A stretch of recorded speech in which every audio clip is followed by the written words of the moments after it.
Let's get right, let's get right. Let's get right, let's get right, let's get right. Let's get right, let's get right, let's get right. Let's get right. You already know what it is, man. It's your boy Dilla T. And this is No Filters. Always appreciate you hitting that like button for me, subscribing to the channel so you don't miss an episode, and sharing this with the world. And of course, family, when you come in, get comfortable. Get you something to eat, get you something to drink, get you something to smoke if that's what you do. Cause you see the title, fam. Huh? Let's get into this here. Offered everything in this country, all the natural resources. He even recorded a message to you in English recently, offering mediation. What should we do to stop that? He has offered everything. He's offered everything. You're right. You know why? Because he doesn't want to fuck around with the United States. Ruth in the building. Thank you, everybody. Thank you. Kicking love in the building. Thank you guys. Thanks guys, let's go. Let's start here. If you were to ask some people, historians, lawyers, diplomats, what is not supposed to happen in the modern world, one answer will come up again and again. A sitting president being captured by another country. Not sanctioned, not condemned, not isolated, captured. That word alone breaks expectations because it challenges the idea that the global system still runs on rules instead of power. And yet, here we are. So before we talk about whether this was justified, before we talk about legality, before we talk about morality, we have to answer a simpler, more dangerous question. How did the world arrive at a point where this was even possible? Chris in the building. For most of the 20th century, the relationship between the United States and Venezuela was not dramatic. It was not ideological. It was not emotional. It was not confrontational. It was transactional. Venezuela possessed enormous oil reserves. The United States needed energy stability. That relationship produced predictability. The U.S. did not aggressively interfere in Venezuela's internal politics. Venezuela remained economically integrated into the Western system. There were disagreements, but not hostility.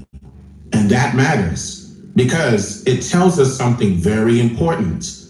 This conflict was not inevitable.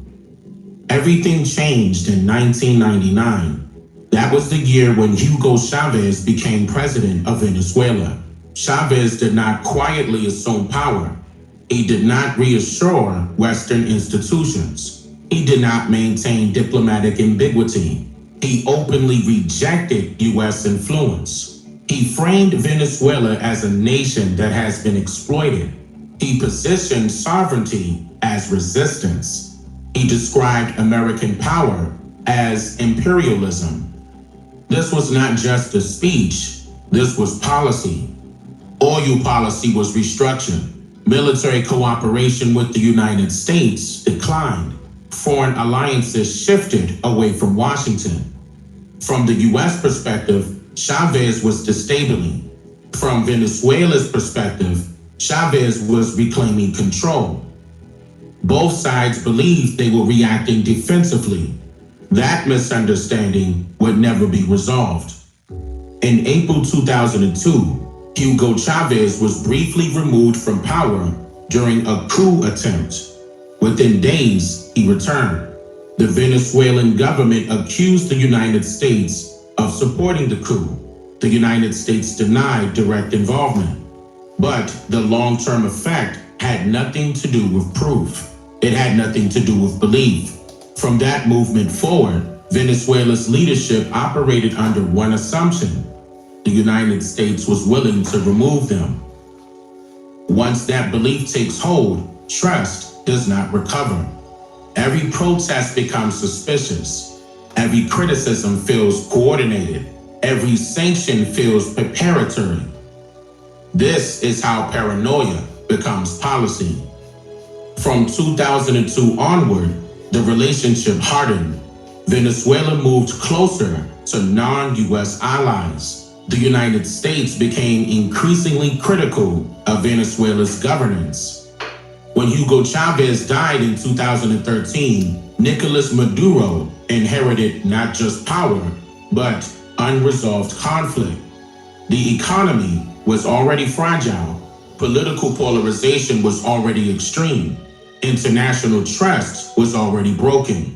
Maduro did not create this environment, but he governed inside of it.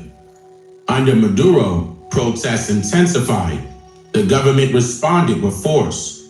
The United States accused Venezuela of human rights abuses. Venezuela accused the United States of economic sabotage. Two narratives formed. In one narrative, Maduro was an authoritarian clinging to power. In the other, Maduro was resisting foreign destabilization. These narratives did not compete. They hardened separately. And then the United States formalized pressure. This is where it gets deeper. In 2015, the United States issued an executive order declaring Venezuela a national security concern. This was not symbolic. It created legal authority for sanctions. Sanctions that restricted banking access, froze assets, and pressured international partners, and reduced economic oxygen. From the United States' perspective, this was accountability. From Venezuela's perspective, this was economic warfare. Regardless of interpretation, the result was clear. Economic suffering deepened, political positions hardened, and diplomatic solutions narrowed. January 2019 marked a decisive shift. The United States declared that Juan Guaido, not Nicolás Maduro, was the legitimate president of Venezuela. This was not rhetoric, this was legal repositioning. From that moment, Maduro was no longer recognized as the head of state by the US. His authority was rejected and his protections were weakened. This decision matters more than any sanction because legitimacy is the foundation of sovereignty. Once legitimacy is removed, everything else becomes negotiable. In March 2020, the U.S. Department of Justice unsealed indictments. They accused Nicolás Maduro and others of narco-terrorism, drug trafficking, weapons offenses, and coordination with armed groups. This was unprecedented. A sitting president was no longer just isolated, he was criminally charged. The United States placed a monetary reward on information leading to his arrest. That reward eventually reached $50 million. From this point forward, the U.S. position was clear. Maduro was not a leader, he was a fugitive. This is where the critics entered the record. Legal scholars argue that the heads of state possesses sovereign immunity, and indictments do not override sovereignty, and military captive violates international norms. And also, no United Nations authorization was granted, and no declaration of war was issued. Their concern was not the defense of Maduro, their concern was precedent.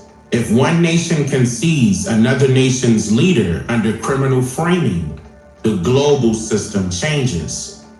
This is a warning. The United States rejected that framing. Its position was simple. They said, we do not recognize Maduro as president, sovereign immunity does not apply, criminal conspiracies are prosecutable, and that this was a law enforcement operation. In other words, you cannot claim protection from a title we do not acknowledge. This logic reframes the act entirely. Now, whether the world accepts that logic is still unresolved. On January 3rd, 2026, U.S. forces captured Nicolás Maduro and transferred him to U.S. custody. There was no ambiguity. This was not symbolic. This was not rhetoric. This was execution of a long-standing position. To many, it felt sudden, but it was not. It felt sudden because the public saw the endpoint without the pathway. Years of sanctions, precisely. delegitimization, indictments, rewards, and diplomatic breakdown were compressed into a single headline. History rarely announces itself clearly. It accumulates quietly. This moment forces an uncomfortable question. Where does law end and power begin? I think we have to really ask ourselves what is truly the motivation behind why the U.S. is invading Venezuela, because frankly that has been muddled. Raquel Aldana, an expert in immigration law, says the strikes come after months of building tension in the region, with President Trump promoting the ouster as a way to stem the flow of drugs into the U.S. It was a force against a heavily fortified military fortress in the heart of Caracas to bring outlaw dictator Nicolás Maduro to justice, while also giving the U.S. a greater stake in the country and control of its oil. We're going to take back the oil that, frankly, we should have taken back a long time ago. We're going to run the country until such time as we can do a safe, proper, and judicious transition. Either of those two examples, even if we take them at face value, are not valid reasons to invade a country. This story topping international headlines tonight, from Cuba to Miami to here in Atlanta. Even the nation's capital, demonstrators are rallying across the Americas in response to this attack. Some are celebrating the capture of President Maduro, while others are protesting, chanting "No war on Venezuela." This is a government making a decision that could plunge an entire region into war without any sort of approval from Congress. There's no representation occurring on our government right now. So what I want to see happen is the end of the sanctions regime against Venezuela. No more bombing campaigns. The president needs to be returned immediately because, again, it's sick and sadistic to steal the president of another country. Mayor Karen Bass saying in a statement, quote, "The administration's reckless decision to strike Venezuela to remove Nicolás Maduro risks chaos, violence, and entrenching the United States in a conflict the American people did not ask for. Los Angeles will continue to stand for peace, democracy, and diplomacy." My main worry is that we're going to be sucked into another prolonged 20-year war with no real end in sight. We saw it in Iraq in 2003 with a takeover of a country that was no threat to us in the name of a resource, namely oil. I want to show you all the people protesting here in the middle of the street on West Colfax Avenue. This group started out outside the Capitol. Now they're kind of moving down the street. You can see some of their signs saying "No war on Venezuela." Many of these people protesting say the U.S. capture of Nicolás Maduro will lead to escalation in the region. And while Maduro really is not a good guy, he's a terrible dictator, I don't think that Trump is going to help their people. I don't think that's his intent here. And reactions from Venezuelans are mixed. Some celebrating in the streets in places like Miami. I can't tell you how happy I am. There's tears in my eyes. We've been waiting for this moment since 1998. While others, like Omelis Marchan, a Venezuelan living in Denver, say celebrating this moment is ignorant. She came to the U.S. with her family in 2023 to escape crime in Venezuela. ¿Qué vamos a celebrar? They're celebrating what exactly? The fall of people in Venezuela, the deaths that have happened? Her father, uncles, and her husband live in Caracas. She says her family is living in a state of fear, not sure what will happen tomorrow, and not sure what President Trump is planning for Venezuelans. Personas que dicen sí, que there's a lot of people who are saying, yes, we need someone to intervene, but they don't know what an intervention is. They don't understand that what they're seeing in the poverty right now in Venezuela is only going to lead to more poverty after this and more need in the country. Some will say justice was served. Some will say sovereignty was violated. Some will say order was enforced. Some will say chaos was invited. All of those views exist because history allows them to. But this event does not end with custody. It continues in international courts, diplomatic realignment, economic consequence, and global precedent. Other nations are watching, not because they support Maduro, but because they're measuring risk. History would not judge this moment emotionally. It would judge it by what precedent was set, what power was normalized, what protections were weakened, and what comes next. So this is not a conclusion. This is a checkpoint. And now you understand how we got here. I'm Dane Calloway, and I'm just here to make you think. I'm just here to make you think.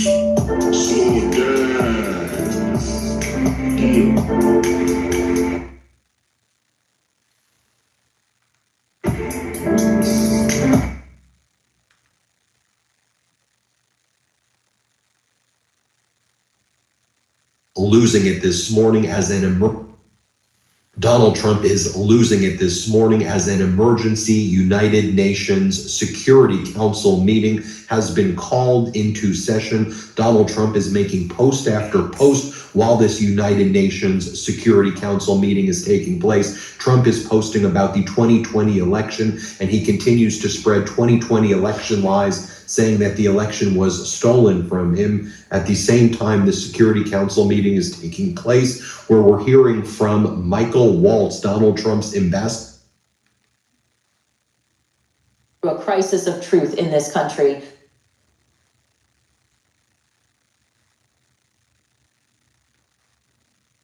Let me be crystal clear about something. When dictators fall, we don't get to rewrite history just because it's politically convenient. I'm Congresswoman Jasmine Crockett, and I need to talk to you about what's happening right now with Nicolás Maduro, Donald Trump, and the dangerous game being played with American foreign policy and the truth. Because here's what they're not telling you on Fox News. Here's what they're conveniently leaving out of those press conferences. Here's what they hope you won't remember when they're busy taking victory laps and slapping each other on the back. Donald Trump didn't capture Nicolás Maduro. Let me say that again for the people in the back. Donald Trump did not capture Nicolás Maduro. The United States military, operating under procedures and protocols that were established long before Trump took his second oath of office, working with intelligence communities and international partners, executed an operation that was years in the making. But somehow, some way, we're supposed to believe that the man who couldn't even secure a peaceful transfer of power on January 6th is now the mastermind behind international law enforcement operations. Give me a break. I'm a lawyer. I was a public defender before I came to Congress. And one thing I learned in that courtroom, one thing I learned facing down prosecutors and judges and a system that wasn't always fair, is that facts matter, evidence matters, the truth matters. And right now what we're seeing is a coordinated effort to distort the truth for political gain. So let's talk about Nicolás Maduro. Let's talk about what this man actually represents, because this isn't just about one dictator. This is about what America stands for, what we're willing to tolerate and what we're willing to lie about when it serves our political interests. Nicolás Maduro has been terrorizing the Venezuelan people for over a decade. Let that sink in. Over a decade of systematic oppression, economic devastation, humanitarian crisis, and the complete dismantling of democratic institutions. We're talking about a man who has overseen the exodus of over 7 million Venezuelans, 7 million people forced to flee their homes, their country, their families. That's not a statistic. Those are 7 million human beings with names, with dreams, with children who deserve better. This is a man who has imprisoned political opponents, journalists, and activists. A man who has rigged elections so blatantly that even international observers couldn't ignore it. A man who has presided over an economy so destroyed that people are literally starving in a country that sits on some of the largest oil reserves in the world. Think about that. One of the richest countries in natural resources, reduced to poverty and desperation because of corruption and authoritarianism. So yes, Maduro needed to be held accountable. Absolutely, without question. But let's be very clear about who did the work and who's trying to take the credit. The efforts to bring Maduro to justice didn't start in January 2025. They started years ago. They started with career prosecutors in the Department of Justice who built cases brick by brick. They started with intelligence officers who spent countless hours gathering evidence, tracking movements, building relationships with international partners. They started with diplomats who worked behind the scenes to coordinate with other nations, to build consensus, to ensure that when the time came, the international community would support this action. And yes, they started under previous administrations, both Democratic and Republican, because this is what competent governance looks like. This is what it means to actually work on behalf of American interests and human rights, not just talk about them when it's convenient. But now, Donald Trump wants to stand in front of cameras and act like he personally flew down to Caracas and slapped handcuffs on Maduro himself. And His supporters are eating it up. They're creating memes, they're writing headlines, they're spinning a narrative that is fundamentally disconnected from reality. And I'm not going to let that slide, not on my watch, because this is bigger than Trump's ego. This is bigger than his desperate need for a win after the chaos of his first term and the constitutional crisis he created. This is about the American people's right to know the truth. This is about protecting the integrity of our institutions. This is about making sure that we don't normalize the idea that presidents can just lie with impunity and expect us all to nod along. I represent Texas's 30th congressional district. I represent people who are tired of being lied to, people who are tired of watching politicians play games while they're struggling to pay rent, struggling to afford groceries, struggling to figure out how they're going to send their kids to college. And those same people are now being told that they should be celebrating because Trump is supposedly this master tactician who brought down a dictator. But here's what those same people are also dealing with. They're dealing with the very real consequences of Trump's actual policies. They're dealing with the uncertainty of what happens to their health care. They're dealing with the fear of what happens to their Social Security. They're dealing with watching their tax dollars go toward tax cuts for billionaires while their schools are crumbling and their infrastructure is falling apart. So forgive me if I'm not ready to throw a parade just because Trump stood behind a podium and read from a teleprompter about something his administration had almost nothing to do with. Let's talk about what Trump's actual foreign policy track record looks like. Because if we're going to give him credit for Maduro, we need to be consistent. We need to look at the whole picture. This is the same man who saluted a North Korean general. Let me remind you of that moment. The president of the United States, the commander-in-chief, saluting a military officer from one of the most oppressive regimes on the planet. And when he was called out on it, what did he say? He made excuses. He downplayed it. He acted like it was no big deal. This is the same man who said he fell in love with Kim Jong-un, a dictator who runs prison camps, a dictator who executes his own people, a dictator who starves his population while building nuclear weapons. And Trump said he fell in love with him. This is the same man who abandoned our Kurdish allies in Syria, people who fought alongside American troops, people who died fighting ISIS, and Trump pulled our support, leaving them vulnerable to attack because it was politically convenient, because he wanted to make a deal with Turkey. This is the same man who tried to extort Ukraine by withholding military aid unless they agreed to investigate his political rivals. And let's not forget, that led to his first impeachment. It led to a constitutional crisis. It led to a clear demonstration that Trump was willing to sacrifice American foreign policy interests for his own personal political gain. And now we're supposed to believe that this same man is suddenly a champion of justice and international law. We're supposed to forget all of that because he wants credit for Maduro? I don't think so. Here's what's really happening. Trump needs a win, desperately. His second term has been rocky from day one. He's facing investigations. He's facing legal challenges. He's facing a divided party and a skeptical public. And so when something like this happens, when years of hard work by dedicated professionals finally pays off, he swoops in, holds a press conference, and tries to make it all about him. It's shameless, it's transparent, and it's insulting to every single person who actually did the work. I want to talk directly to the intelligence officers, the prosecutors, the diplomats, the military personnel who were actually involved in this operation. Thank you. Thank you for your service. Thank you for your dedication. Thank you for doing your jobs with integrity and professionalism, even when it's not glamorous, even when you don't get credit, even when politicians try to steal your thunder. You are the backbone of this country. You are the reason America can still claim to stand for something in the world, and you deserve better than to be reduced to props in Donald Trump's endless campaign for relevance. Now let me address something else, because I know what's coming. I know how this plays out. I've been in Congress long enough to see the playbook. Trump's supporters are going to say I'm being partisan.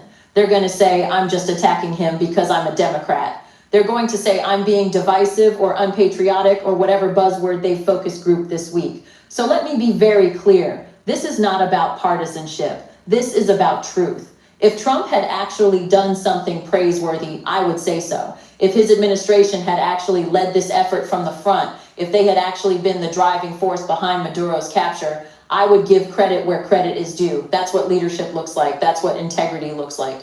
But that's not what happened, and I'm not going to lie to the American people just to be polite. I'm not going to smile and nod and play along with a false narrative just because it's politically convenient. I was sent to Congress to tell the truth, even when it's uncomfortable, even when it makes people angry, even when it costs me politically. Because at the end of the day, the people I represent deserve honesty. They deserve representatives who will stand up and fight for the truth, not just go along to get along. And here's the deeper issue. When we allow presidents to take credit for things they didn't do, we're not just dealing with a PR problem, we're dealing with a fundamental breakdown in accountability. If Trump gets to claim victory for Maduro's capture, what happens the next time something goes wrong? What happens when an operation fails? What happens when intelligence is wrong? What happens when there are... You can bet that Trump won't be lining up to take responsibility for that. You can bet that he'll blame career officials. He'll blame the deep state. He'll blame Democrats. He'll blame anyone and everyone except himself. And that's the problem with this kind of dishonesty. It's not just about inflating your own ego. It's about creating a system where success is always claimed by the president, but failure is always someone else's fault. That's not leadership. That's cowardice. Let's also talk about the implications for Venezuela itself, because while we're having this political circus in Washington, there are real people in Venezuela whose lives are hanging in the balance. With Maduro captured, there's an opportunity for Venezuela to rebuild. There's an opportunity for democracy to be restored. There's an opportunity for the Venezuelan people to finally have a government that represents them, that serves them, that doesn't brutalize them. But that's only going to happen if the United States and the international community approach this moment with wisdom, with humility, and with a genuine commitment to the Venezuelan people, not to photo ops and press releases. We cannot allow this moment to be reduced to a talking point in Trump's re-election campaign. We cannot allow the suffering of millions of Venezuelans to be used as a backdrop for American political theater. The Venezuelan people deserve better. They deserve our support. They deserve our partnership as they work to rebuild their country. And they deserve honesty from us about what our role has been and what our role should be going forward. That means supporting free and fair elections. That means supporting civil society organizations. That means supporting the restoration of democratic institutions. That means providing humanitarian aid. That means working with international partners to ensure that Venezuela doesn't just trade one authoritarian for another. And it means being honest about our own failures. Because let's be real, American foreign policy toward Latin America has not always been something to be proud of. We've supported coups. We've propped up dictators when it served our interests. We've turned a blind eye to human rights abuses. We've prioritized corporate profits over people's lives. So as we move forward, we need to do better. We need to learn from our mistakes. We need to approach our relationships with Latin American countries with respect, with partnership, with a genuine commitment to democracy and human rights, not just when it's politically convenient, but always. Now, I want to talk about something that's been on my mind a lot lately, the role of truth in our democracy. We are living through a crisis of truth in this country. That's not hyperbole. That's not exaggeration. That's reality. We have politicians who lie constantly, brazenly, without shame. We have media outlets that amplify those lies because it gets clicks and ratings. We have social media platforms where misinformation spreads faster than facts. We have foreign adversaries actively working to sow confusion and division. And the result is that millions of Americans don't know what to believe anymore. They don't know who to trust. They don't know how to separate fact from fiction. And that's dangerous. That's not just annoying or frustrating. It's genuinely dangerous for the survival of our democracy, because democracy requires an informed citizenry. It requires people who can make decisions based on facts. It requires a shared understanding of reality. And when we lose that, when we allow lies to proliferate unchecked, we lose the foundation that democracy is built on.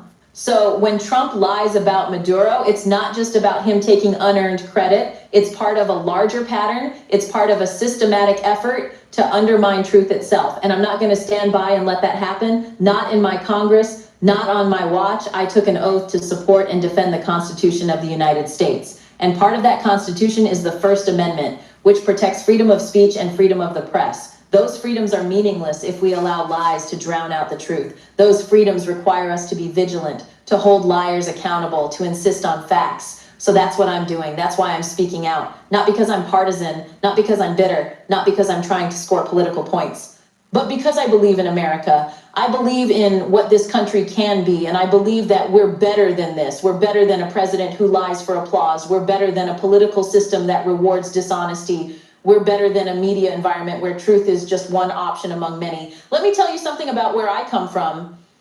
I grew up in a family that taught me the value of hard work, the importance of education, and the power of truth. My parents didn't have a lot of money, but they had integrity. They had principles. They taught me that your word means something, that honesty matters, that you don't take credit for other people's work. Those lessons shaped who I am. They shaped how I practice law. They shaped how I serve in Congress. And they're why I can't just stay quiet when I see injustice, when I see dishonesty, when I see people being misled. I became a public defender because I saw how the system treats people who don't have power, who don't have resources, who don't have a voice. I saw how easily people can be trampled on when there's no one there to fight for them. I saw how the truth can be twisted when you don't have someone demanding accountability. And that's what I bring to Congress every single day. I fight for people who need someone to fight for them. I speak truth when others want to stay quiet. I demand accountability when others want to look away. And that's what this moment demands. Because the American people need someone to tell them the truth about what's happening with Venezuela, with Trump, with the state of our democracy. They need someone who's not afraid to call out lies, even when those lies are coming from the President of the United States. They need someone who's not going to be intimidated by Fox News hosts or Twitter trolls or political consultants who say, I should be more strategic with my words. I'm not interested in being strategic with the truth. I'm interested in telling it. So here's the truth. Maduro is a dictator who deserves to be held accountable. His capture is a victory for justice and for the Venezuelan people, but it's not Donald Trump's victory. It's the victory of dedicated professionals who did their jobs, and any attempt to spin it otherwise is a lie. Here's another truth. Trump's foreign policy record is a disaster. He's cozied up to dictators, abandoned allies, and put his own interests ahead of American security. One press conference about Maduro doesn't change that. Here's another truth. We are in a fight for the soul of this country. We're in a fight to determine whether facts still matter, whether truth still matters, whether integrity still matters. And that fight requires all of us to stand up and speak out. I know some people wish I would be quieter. I know some people wish I would be more civil, more polite, or more willing to go along to get along. But I didn't come to Congress to be quiet. I didn't come to Congress to be polite. I came to Congress to fight for my constituents, to fight for justice, to fight for truth. And that's exactly what I'm going to keep doing. Because here's what I know. The people watching this, the people listening to this, they're smart. They can handle the truth. They don't need me to sugarcoat things or talk down to them or pretend like everything is fine when it's not. They want honesty. They want someone who will fight for them. They want someone who will stand up to power and demand accountability. And that's what I'm offering. That's what I'm committed to every single day. Now, let me address the critics directly, because I know you're out there. I know you're watching. I know you're already drafting your tweets and your op-eds and your cable news talking points. To those who say I'm being too partisan, show me where I'm wrong. Show me where I've lied. Show me where I've distorted the facts. You can't, because I haven't. I'm telling the truth. And if that makes you uncomfortable, that says more about you than it does about me. To those who say I should show more respect to the president, respect is earned. And lying to the American people doesn't earn respect. Trying to take credit for other people's work doesn't earn respect. Undermining democratic institutions doesn't earn respect.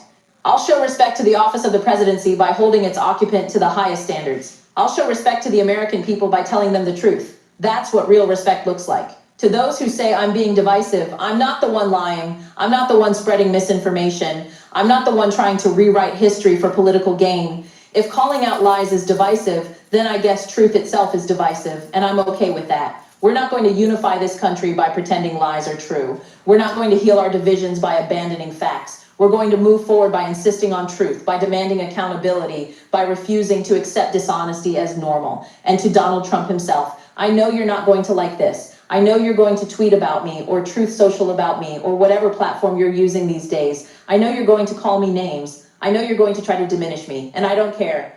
Because I'm not doing this for you. I'm doing this for the American people. I'm doing this for the truth. I'm doing this because it's the right thing to do. You can attack me all you want. You can try to distract from the substance of what I'm saying. You can play your usual games, but the facts don't change. The truth doesn't change. And I'm not going anywhere. Let me tell you what's going to happen next. Trump's team is going to keep pushing this narrative. They're going to flood the zone with press releases and interviews and carefully staged photo ops. They're going to try to cement this story in the public consciousness. Trump. Hit that like button, double tap that screen. You just got enough of that real stuff that y'all all been listening to. I bet that just downloaded your brain, didn't it? Now you feel some type of way. But you see how they just put all that information inside of a body? You would call it a bot. But the information right. I don't care what you're talking about. Some of y'all can't even hear a real person talk that real. But let you search something that's really real, you got to hear it from a bot. Then you feel like, oh my God. News Desk. America's News. Now, this is the National News Desk, America's News. Now, thank you for being here. I'm Dee Gatton. We begin with more questions nationwide on what the U.S. plans to do regarding Venezuela and its oil. Ryan Smith at the Live Desk has the details on an upcoming industry meeting as well as the president's announcement earlier tonight. President Trump saying the U.S. will now get 30 to 50 million barrels of sanctioned oil from Venezuela at market price. He then plans to meet with top executives from U.S. oil companies coming up this Friday to discuss boosting Venezuelan oil production. Real quick, I appreciate AI because AI just let you know what that man just really did. And now you really finna figure out what he really did this for. So while we sitting there looking at that situation, you probably just, and you know what else is funny? All of y'all be in here asking ChatGPT to run that word.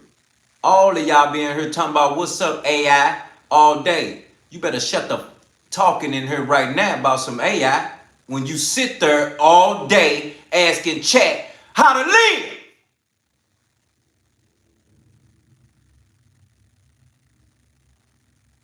So yeah, take it in. Because if this what you do all day, you ain't got no problem watching it. Because you sit there and ask AI everything you want. Clown.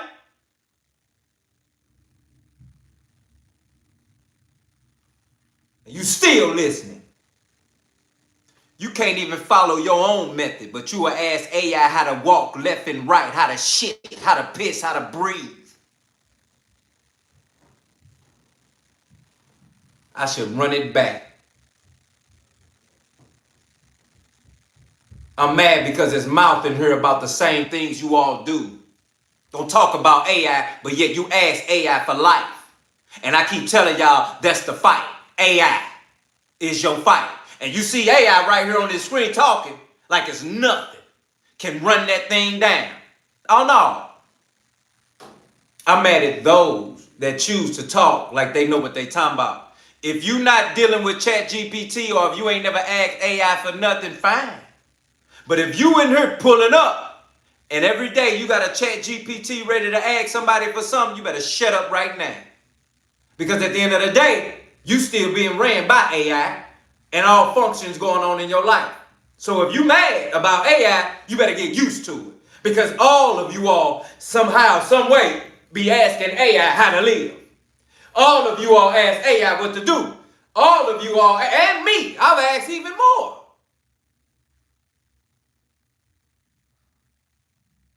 So let's just figure out why we're not listening to AI now. He talking about Trump. You got the nerve of you, the nerve of you. You will ask AI how to do something, but you don't want to know what AI got to say about Trump and them? Logan, boy, I was finna tell you to eat something different. Fag, watch your mouth in my house.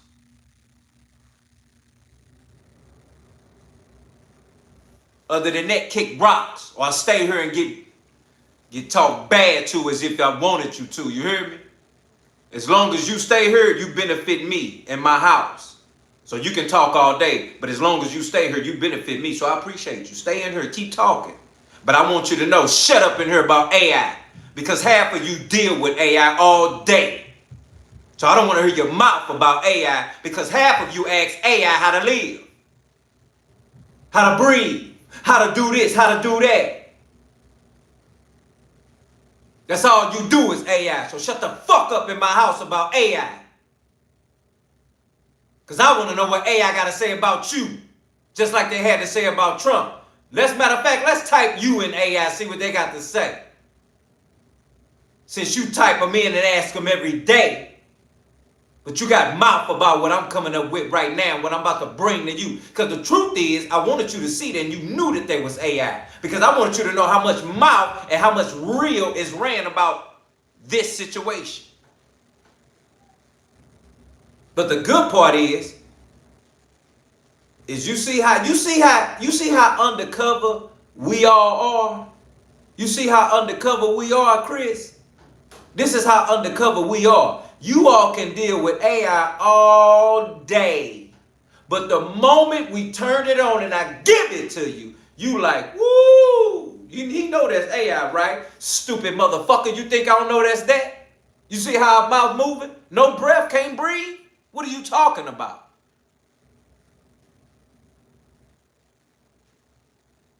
And Trump think you the stupidest person to breathe because Trump used it when he talked about that Charlie Kirk situation. He went straight AI just to address the country. So shut up, because you sat there and listened to it.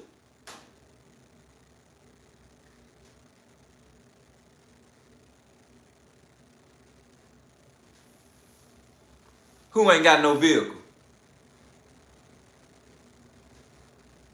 We Commander 333. Who ain't got what? I appreciate you, black sister.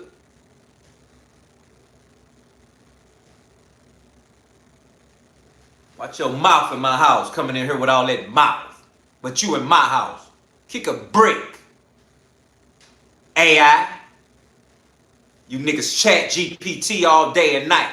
The moment you get it, you can't even handle it. I thank God you all responded like that. Because the funny part is you can't even handle what you deal with every day. This is how you get exposed.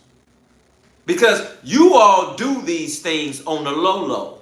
But once we give it to you in your face, you got all that mouth. See, when your business in public, you got all this mouth. Like you talking about he know this or he know this. No, do you know this?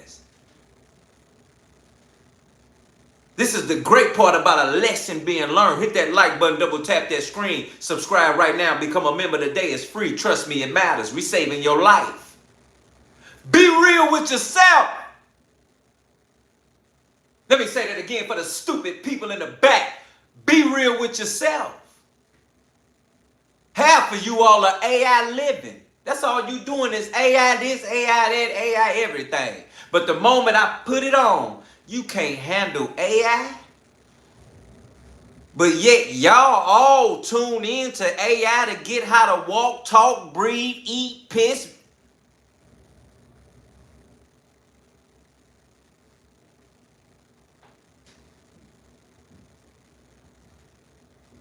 The truth is the truth when you be real with yourself. Only person in here that just said AI is coming from us is Jess, Hefe, Jess, X9, X4E, whoever you are. The only person that get what I just said AI coming for us. See, you get what I just did. I wanted you to understand AI coming. Because AI explaining this situation. You see how fast that just happened? AI just explained this situation. Okay, sir, can we move forward? The Avanco, you can move forward.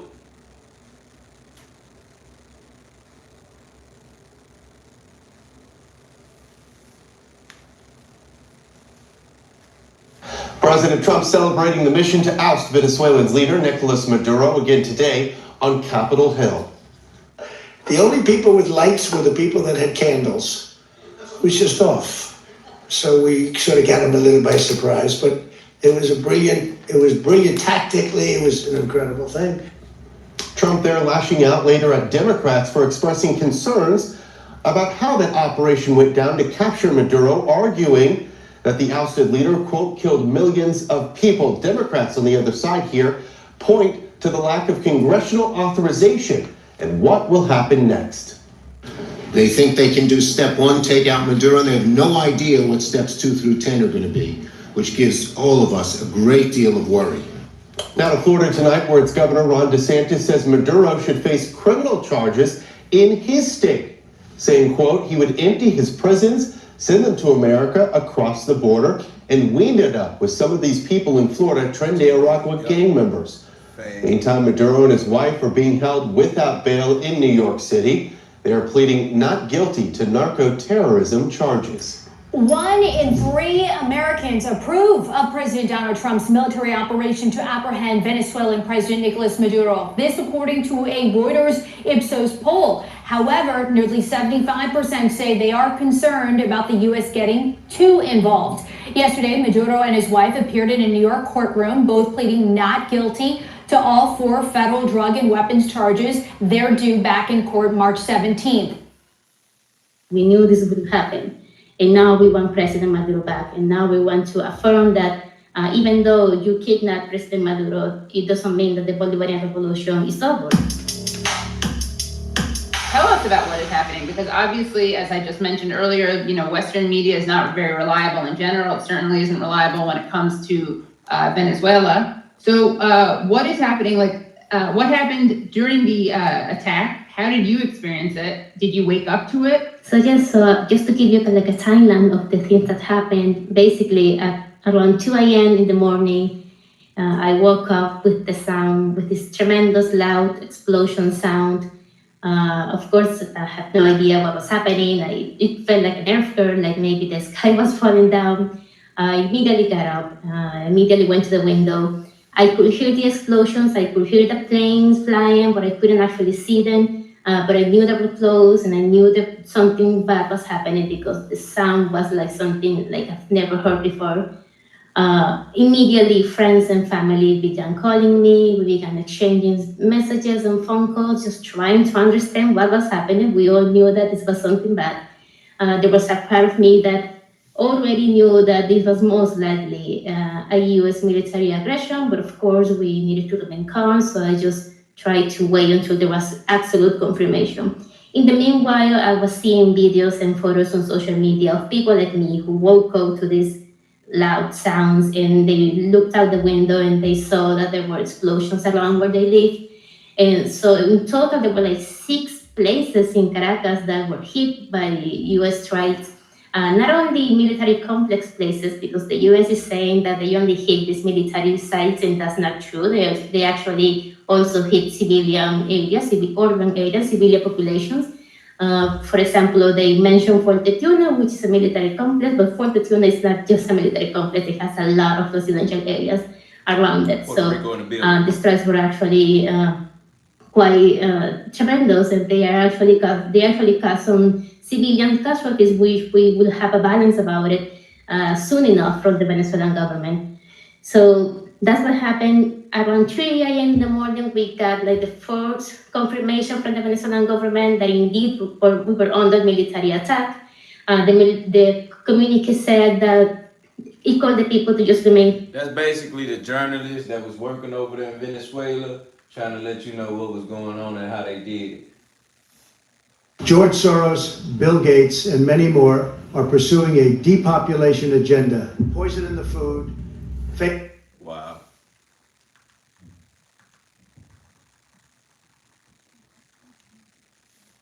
It has been reported that Maduro offered everything in his country, all the natural resources. He even recorded a message to you in English recently, offering mediation.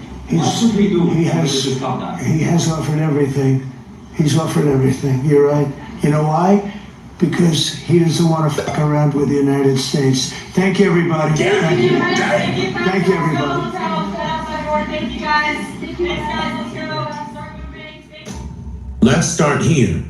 If you were to ask some people, historians, lawyers, diplomats, what is not supposed to happen in the modern world, one answer will come up again and again. A sitting president being captured by another country. Not sanctioned, not condemned, not isolated, captured. That word alone breaks expectations because it challenges the idea that the global system still runs on rules instead of power. And yet, here we are. So before we talk about whether this was justified, before we talk about legality, before we talk about morality, we have to answer a simpler, more dangerous question. How did the world arrive at a point where this was even possible? For most of the 20th century, the relationship between the United States and Venezuela was not dramatic. It was not ideological. It was not emotional. It was not confrontational. It was transactional. Venezuela possessed enormous oil reserves. The United States needed energy stability. That relationship produced predictability. The U.S. did not aggressively interfere in Venezuela's internal politics. Venezuela remained economically integrated into the Western system. There were disagreements, but not hostility. And that matters because it tells us something very important. This conflict was not inevitable. Everything changed in 1999. That was the year when Hugo Chavez became president of Venezuela. Chavez did not quietly assume power. He did not reassure Western institutions. He did not maintain diplomatic ambiguity. He openly rejected U.S. influence. He framed Venezuela as a nation that has been exploited. He positioned sovereignty as resistance. He described American power as imperialism. This was not just a speech, this was policy. Oil policy was restructured. Military cooperation with the United States declined. Foreign alliances shifted away from Washington. From the U.S. perspective, Chavez was destabilizing. From Venezuela's perspective, Chavez was reclaiming control. Both sides believed they were reacting defensively. That misunderstanding would never be resolved. In April 2002, Hugo Chavez was briefly removed from power during a coup attempt. Within days, he returned. The Venezuelan government accused the United States of supporting the coup. The United States denied direct involvement. But the long-term effect had nothing to do with proof. It had nothing to do with belief. From that movement forward, Venezuela's leadership operated under one assumption: the United States was willing to remove them. Once that belief takes hold, trust does not recover. Every protest becomes suspicious. Every criticism feels coordinated. Every sanction feels preparatory. This is how paranoia becomes policy. From 2002 onward, the relationship hardened. Venezuela moved closer to non-U.S. allies. The United States became increasingly critical of Venezuela's governance. When Hugo Chavez died in 2013, Nicolás Maduro inherited not just power, but unresolved conflict. The economy was already fragile. Political polarization was already extreme. International trust was already broken. Maduro did not create this environment, but he governed inside of it. Under Maduro, protests intensified. The government responded with force. The United States accused Venezuela of human rights abuses. Venezuela accused the United States of economic sabotage. Two narratives formed. In one narrative, Maduro was an authoritarian clinging to power. In the other, Maduro was resisting foreign destabilization. These narratives did not compete. They hardened separately. And then the United States formalized pressure. This is where it gets deeper. In 2015, the United States issued an executive order declaring Venezuela a national security concern. This was not symbolic. It created legal authority for sanctions. Sanctions that restricted banking access, froze assets, and pressured international partners, and reduced economic oxygen. From the United States perspective, this was accountability. From Venezuela's perspective, this was economic warfare. Regardless of interpretation, the result was clear. Economic suffering deepened, political positions hardened, and diplomatic solutions narrowed. January 2019 marked a decisive shift. The United States declared that Juan Guaido, not Nicolás Maduro, was the legitimate president of Venezuela. This was not rhetoric, this was legal repositioning. From that moment, Maduro was no longer recognized as the head of state by the U.S. His authority was rejected and his protections were weakened. This decision matters more than any sanction because legitimacy is the foundation of sovereignty. Once legitimacy is removed, everything else becomes negotiable. In March 2020, the U.S. Department of Justice unsealed indictments. They accused Nicolás Maduro and others of narco-terrorism, drug trafficking, weapons offenses, and coordination with armed groups. This was unprecedented. A sitting president was no longer just isolated. He was criminally charged. The United States placed a monetary reward on information leading to his arrest. That reward eventually reached $50 million. From this point forward, the U.S. position was clear. Maduro was not a leader, he was a fugitive. This is where the critics entered the record. Legal scholars argue that the heads of state possesses sovereign immunity, and indictments do not override sovereignty, and military captive violates international norms. And also, no United Nations authorization was granted, and no declaration of war was issued. Their concern was not the defense of Maduro, their concern was precedent. If one nation can seize another nation's leader under criminal framing, the global system changes. This is a warning. The United States rejected that framing. Its position was simple. They said, we do not recognize Maduro as president. Sovereign immunity does not apply. Criminal conspiracies are prosecutable, and that this was a law enforcement operation. In other words, you cannot claim protection from a title we do not acknowledge. This logic reframes the act entirely. Now, whether the world accepts that logic is still unresolved. On January 3rd, 2026, U.S. forces captured Nicolás Maduro and transferred him to U.S. custody. There was no ambiguity. This was not symbolic. This was not rhetoric. This was execution of a long-standing position. To many, it felt sudden, but it was not. It felt sudden because the public saw the endpoint without the pathway. Years of sanctions, delegitimization, indictments, rewards, and diplomatic breakdown were compressed into a single headline. History rarely announces itself clearly. It accumulates quietly. This moment forces an uncomfortable question. Where does law end and power begin? I think we have to really ask ourselves what is truly the motivation behind why the U.S. is invading Venezuela, because frankly that has been muddled. Raquel Aldana, an expert in immigration law, says the strikes come after months of building tension in the region, with President Trump promoting the ouster as a way to stem the flow of drugs into the U.S.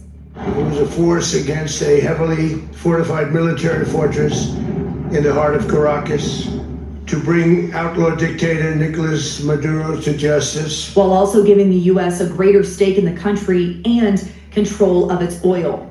We're going to take back the oil that, frankly, we should have taken back a long time ago. We're going to run the country until such time as we can do a safe, proper, and judicious transition. Either of those two examples, even if we take them at face value, are not valid reasons to invade a country. This story topping international headlines tonight, from Cuba to Miami to here in Atlanta. Even the nation's capital, demonstrators are rallying across the Americas in response to this attack. Some are celebrating the capture of President Maduro, while others are protesting, chanting "No war on Venezuela." This is a government making a decision that could plunge an entire region into war without any sort of approval from Congress. There's no representation occurring on our government right now. So what I want to see happen is the end of the sanctions regime against Venezuela. No more bombing campaigns. The president needs to be returned immediately because, again, it's sick and sadistic to steal the president of another country. Mayor Karen Bass saying in a statement, quote, "The administration's reckless decision to strike Venezuela to remove Nicolás Maduro risks chaos, violence, and entrenching the United States in a conflict the American people did not ask for. Los Angeles will continue to stand for peace, democracy, and diplomacy." My main worry is that we're going to be sucked into another prolonged 20-year war with no real end in sight. We saw it in Iraq in 2003 with a takeover of a country that was no threat to us in the name of a resource, namely oil. I want to show you all the people protesting here in the middle of the street on West Colfax Avenue. This group started out outside the Capitol. Now they're kind of moving down the street. You can see some of their signs saying "No war on Venezuela." Many of these people protesting say the U.S. capture of Nicolás Maduro will lead to escalation in the region. And while Maduro really is not a good guy, he's a terrible dictator, I don't think that Trump is going to help their people. I don't think that's his intent here. And reactions from Venezuelans are mixed. Some celebrating in the streets in places like Miami. I can't tell you how happy I am. There's tears in my eyes. We've been waiting for this moment since 1998. While others, like Omelis Marchan, a Venezuelan living in Denver, say celebrating this moment is ignorant. She came to the U.S. with her family in 2023 to escape crime in Venezuela. ¿Qué vamos a celebrar? They're celebrating what exactly? The fall of people in Venezuela, the deaths that have happened? Her father, uncles, and her husband live in Caracas. She says her family is living in a state of fear, not sure what will happen tomorrow, and not sure what President Trump is planning for Venezuelans. Personas que dicen sí, que there's a lot of people who are saying, yes, we need someone to intervene, but they don't know what an intervention is. They don't understand that what they're seeing in the poverty right now in Venezuela is only going to lead to more poverty after this and more need in the country. Some will say justice was served. Some will say sovereignty was violated. Some would say order was enforced. Some would say chaos was invited. All of those views exist because history allows them to. But this event does not end with custody. It continues in international courts, diplomatic realignment, economic consequence, and global precedent. Other nations are watching, not because they support Maduro, but because they're measuring risk. History would not judge this moment emotionally. It would judge it by what precedent was set, what power was normalized, what protections were weakened, and what comes next. So this is not a conclusion. This is a checkpoint. And now you understand how we got here. I'm Dane Calloway, and I'm just here to make you think.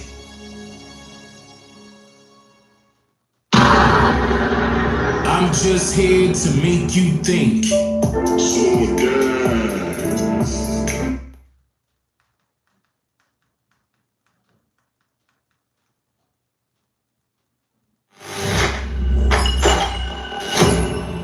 Willie D. Live. What's up, family? Well before the United States attacked Venezuela, China's President Xi Jinping warned the United States, mind your own business. Leave other people's business alone, specifically the business of China and Taiwan. China and Taiwan has been in a long-running conflict over land, but the core dispute between China and Taiwan is a disagreement over sovereignty and political status. Beijing views Taiwan as a renegade. See, the thing about this situation that you got to be looking at, hit that like button, double tap that screen. It's really real. Only thing you really need to realize about this situation right now is that we have no control over it. And it's a reason it's being done. And now you're starting to figure out that Trump and them ain't did nothing but take credit for something that was already put together decades ago. Decades ago. And then he comes out and say, oh my God, we finally got him. As if he was the one that came in and took over it. But yet they already had this put in play, already had this put together, already had it glory. And he had to be the one to pull the trigger on it and get all the glory for it. That's the situation going on right now, fam. That's why this is like that. And that's why we sitting here looking at why they even did it in the first place. And they allowed it. But you can absolutely ignore the fact that there's another foreign leader that absolutely has an arrest warrant out for him. But as Brian is going to get into it a little bit later, or here in a little bit, there could potentially be something else going on here. As I've been saying for a long time, I believe that the Freemasons run this world. And I don't believe that any leader is in a position of power by accident. But we'll get to that. I want to start off with a clip, with a couple of clips to sort of set the stage. I have no clue what Brian thinks about either of these clips, but that's how we're going to sort of set the stage here. So without further ado, it says here, Venezuela has banned PORN, banned abortion, banned gay marriage, banned sex changes, and banned usury. which by definition would make them an extremely conservative place. And I'm not saying that I agree with everything that this leader stood for. I'm not saying that it was an incredible place to live. I don't know. But this right here is a fact. Let's listen to a little bit of this first clip. Ben Shapiro was just sitting there being interviewed by Megyn Kelly and said something. He said something like, well, Tucker Carlson's, for Maduro, the communist leader of Venezuela, who I guess were on the way to killing or something, forcing out, regime changing him. And he defended Maduro. Didn't, actually. And Megyn Kelly says, well, Tucker said in his show that Maduro, most people didn't know this, whatever his many faults, I wouldn't hire him as an economist, okay? But whatever his many faults, it has the most socially conservative country probably in the hemisphere. So Venezuela is just a fact. I didn't make this up. I'm not in charge of Venezuela. Just noticing that Venezuela has banned pornography, banned abortion, banned gay marriage, banned sex changes, and banned usury. You don't have credit cards with 40% interest in Venezuela. Okay. Ben Shapiro responded this way. Tucker's made the point, I'm not going to here to be Tucker's defender, but he's made the point that Maduro is culturally conservative. Who gives a shit? The guy's a communist dictator. Everyone in his country is eating dog. He's shipping fentanyl to the United States to kill Americans. Why do I give a shit whether he's anti-LGBTQ rights? Who gives a shit? I do. I'm not moving to Venezuela. Not pro-Maduro.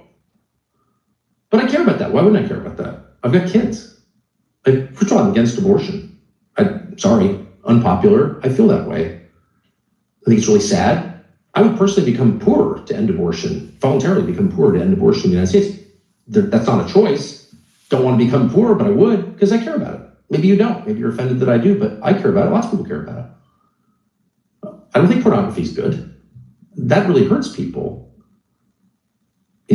I don't think pretending the sexes are the same is good. And you claim that you didn't.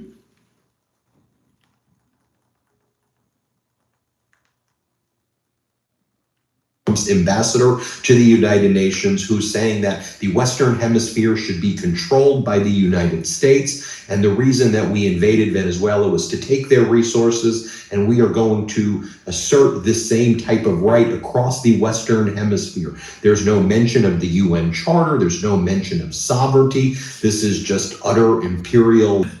And we're not going to allow the Western Hemisphere to be used as a base of operation for our nation's adversaries and competitors and rivals of the United States. You can't turn Venezuela into the operating hub for Iran, for Hezbollah, for gangs, for Cuban intelligence agents, and other malign actors that control that country. You cannot continue to have the largest energy reserves in the world under the control of adversaries of the United States, under the control of illegitimate leaders, and not benefiting the people of Venezuela, and stolen by a handful of oligarchs inside of Venezuela. But it does. And the ambassador to the United Nations from the United States, Michael Waltz, said there was actually no war against Venezuela. He said it was just a law enforcement operation. Why is everybody calling this a war? Here, play this clip. Colleagues, the United States successfully carried out a surgical law enforcement operation facilitated by the U.S. military against two indicted fugitives of American justice, narco-terrorist Nicolás Maduro and Cilia Flores. Colleagues, Nicolás Maduro is responsible for attacks on the people of the United States, for destabilizing the Western Hemisphere, and illegitimately repressing the people of Venezuela. As Secretary Rubio has said, there is no war against Venezuela or its people. We are not occupying a country. This was a law enforcement operation in furtherance of lawful indictments that have existed for decades. The United States arrested a narco trafficker who is now going to stand trial in the United States in accordance with the rule of law for the crimes he's committed against our people for 15 years. A similar action was taken in 1989 against Manuel Noriega. Then the United States was getting condemned by everybody from China to Russia to Denmark. And here's the thing. You lose any moral high ground, you lose the right to assert the rights of other nations when you engage in these behavior that the United States has engaged in here. So this gave Russia the opportunity and China the opportunity on a world stage to condemn the United States for attacking the world order. That's one of the consequences of engaging in an unlawful invasion like Donald Trump did on Venezuela. So here's the Chinese deputy ambassador to the United Nations saying China is deeply shocked and strongly condemns this unilateral action by the United States. Play this clip. On January the 3rd, the United States blatantly launched large-scale military strikes against Venezuela, forcefully seized Venezuelan President Nicolás Maduro and his wife, and took them out of the country. It claimed that it will run Venezuela and even didn't rule out launching a second round of military operations on an even larger scale. China is deeply shocked by and strongly condemns the unilateral, illegal, and bullying acts of the US. For some time now, the international community has repeatedly expressed grave concern over the US sanctions, blockade, and threats of force against Venezuela. Hit that like button, double tap that screen, become a member right now. Subscribe, it's free. It don't cost you nothing to subscribe, it's free. If you was here yesterday with us Monday through Friday, 9 p.m. with your boy Dilla T and my fam here at No Filters, you would have heard me thoroughly tell you 5 reasons why this is important. One of those reasons was that this was a distraction from the Epstein file. And I appreciate Chris in here bringing it back to light. Because again, if you go back and look at the episode, I brought up 5 different situations about why these things are happening. One being mainly the distractions.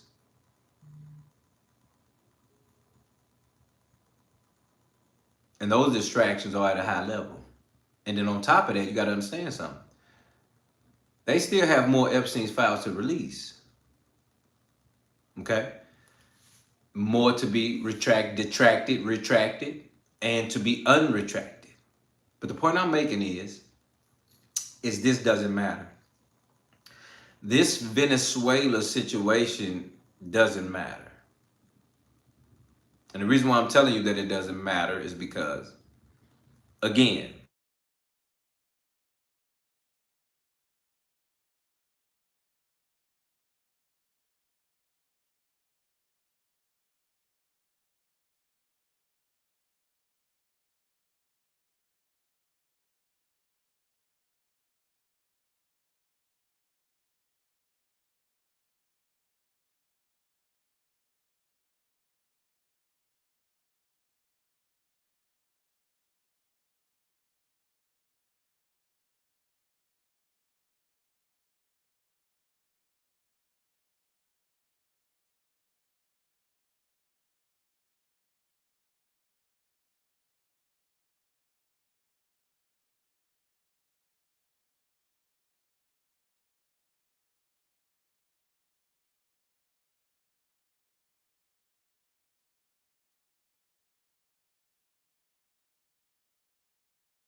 can you hear me now?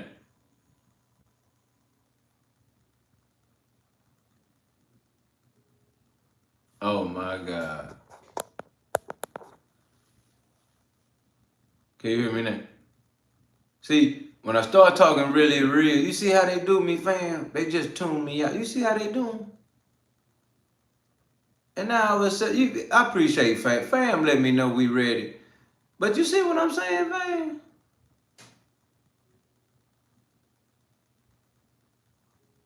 Angela, make sure you hit that like button, subscribe right now, Angela Passion. Make sure you get it. But you see when I came real, they muted me. You see when I get real, they want to put me on hold up. Huh? Retro Alpha, shout out to you for the subscribe. What? You hear me what I say, fam? When I get real, they want to put me on hold up. They want to put me on quiet. They want to mute me. They want to turn me down. You understand, Ruth? You understand, Ruth? Try to tell you, Ruth. When I start talking really real, better tell him, Mr. Depp, you better hear me when I tell you. Let me say that again. What I said was that I said at the end of the day, it didn't matter what they did. Because I said, if you go back to Charlie Kirk was a white man on a campus of college kids that was predominantly white. He was shot broad daylight in front of the world. That went on for a long period of time. And even after it died down, Candace Owens still brought it up. Point I'm trying to make to you all is that even when it didn't matter most, and even after they took out a Charlie Kirk broad daylight, and even after Candace Owens was talking about that man forever, we still got back to the Epstein files. So again, I assure you that this little hiccup was nothing but a... See, what Trump is doing is basically trying to give us distractions, but still trying to build his resume on him being a president and taking down foreign adversaries, political adversaries, local adversaries, enemies, in-house and abroad. He wants credit for that. Because that's the only credit he can get. Understand something. We look as Trump is not fit for the presidency. We look as Trump as a gangster. He like women, he coming off crazy, all of that, just off the chain. Nothing that says it's the presidency. Okay? So the fact that we look at him like that, okay? He don't care about none of that because he's already who he has been. The point I'm making is he's going to continue to take down people. He took down the NBA for the betting rights. The fact that they be betting, illegal betting. Come on. They've been doing illegal betting for decades, centuries. And all of a sudden Trump want to take them down. Then they do something about Charlie. See, I'm trying to tell you something, fam. He's trying to use every and each and every situation as big to make it seem like to the American people, we will forget about the Epstein files. But oh, no, no. Oh, no, no. Oh, no, no. Those files got too much in it that has been revealed and yet to be revealed. So again, the Epstein files will continue to be relevant, current, and hot topics because we still want to know who next. Think about it. Chris Tucker, the actress Chris Tucker. Chris Tucker, the man that played Friday, Smokey. Chris Tucker that played Smokey in Friday. By the way, that they didn't make a dime out of that movie. And he in the Epstein files? See, that's what I'm trying to tell you, fam. People like that is the most shocking information you could ever hear. Chris Tucker, Smokey, off Friday in the Epstein files. You'd have never known that. You can't put $1, $1 million that you... Could none of y'all in here right now bet with me that Chris Tucker would have been in the Epstein files? Be real, fam. We could have bet your allowance. We could have bet anything. You wouldn't have thought Chris Tucker was in the Epstein files, fam. If any name you would have pulled out of that file, you'd have never said Chris Tucker. The point I'm making is that's why the Epstein files will always be relevant, will always be current, will always be the next hot topic. We can go away from the topic and come back and go away again and come back. And every time we go away, it's the next hot topic coming back. Because there's always something to fill in. But it's always something to go back to. And that's the hot topic of the Epstein files. And the fact that Donald Trump name, pictures, and everything else is all up and through there and has yet to be revealed at the highest level and in its entirety. I know you wasn't expecting that, Rue. That's the point we're making. And because of that, everything we didn't expect is what's coming up in the files. See, people like Oprah, see, we can say she in the files, but until we see her name or her face, it's going to make you keep looking. See, it's certain people that we expecting to see, and then there's other people that we just can't believe we seen. And that's what makes us want to see another episode of the Epstein files. I'm going to start doing it like that. I'm going to start naming it another episode of the Epstein files. And that is what keeps us going. So again, we appreciate Trump for this Maduro ignorance. We appreciate the U.S. government trying to take a stand and say, hey, we can do what we want when we want to do it because we're the most powerful people in the nation. But at the end of the day, we still want to know what's going on in another edition of the Epstein files.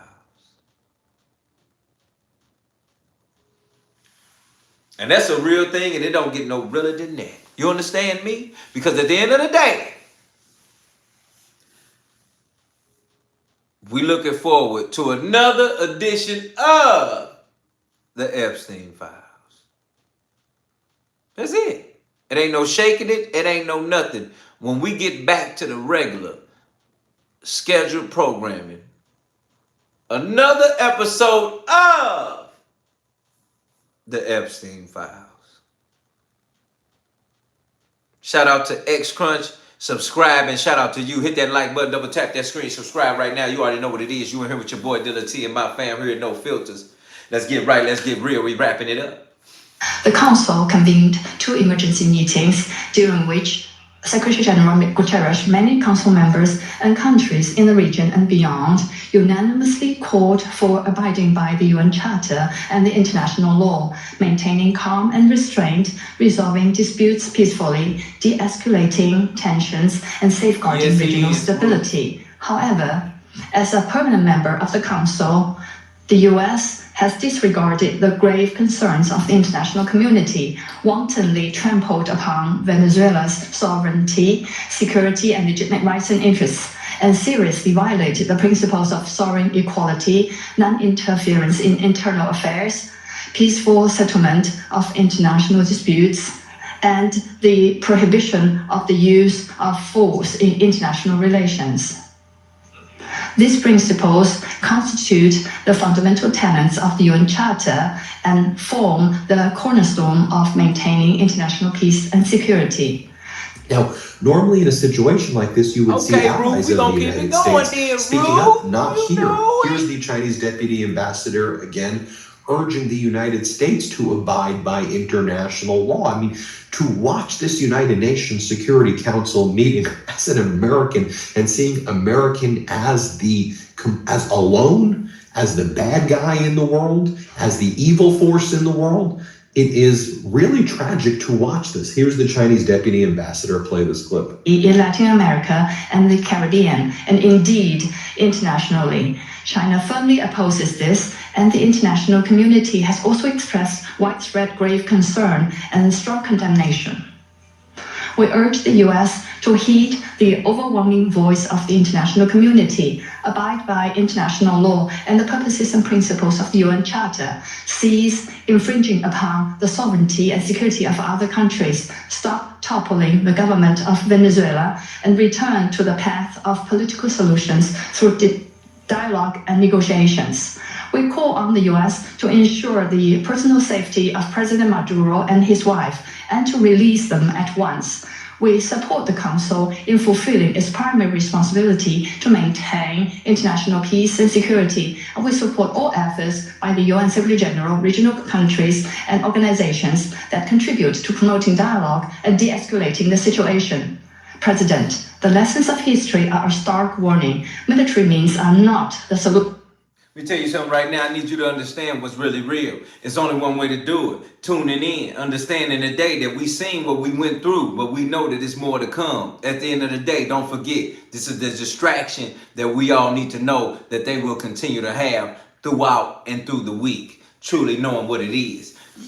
As always, fam, you know what it is. One way to do it and one way to do it only, fam. Right here with your boy Dilla T and my fam here at No Filters. Truly appreciate each and every one of you all tuning in, knowing that we bring light to darkness, here to inform, understand, and be aware that if it walk like a, talk like a, we know what it is. It's duck activity, and we is duck hunting season, and it's definitely ducks dropping in our pond. Truly, as always, fam, I appreciate each and every one of you taking time to make sure that you tune in, to hit that like button, subscribe, become a member, and knowing that we truly appreciate your subscriptions today.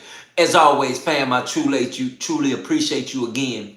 Hitting that like button, taking your time out, making sure that your family understand what it is. And you know how we doing it. One time, right here with your boy, each and every Monday through Friday. You know what it is when you get you something to eat, you get you something to drink, and you get you something to smoke, if that's what you do. Because you see the title, fam.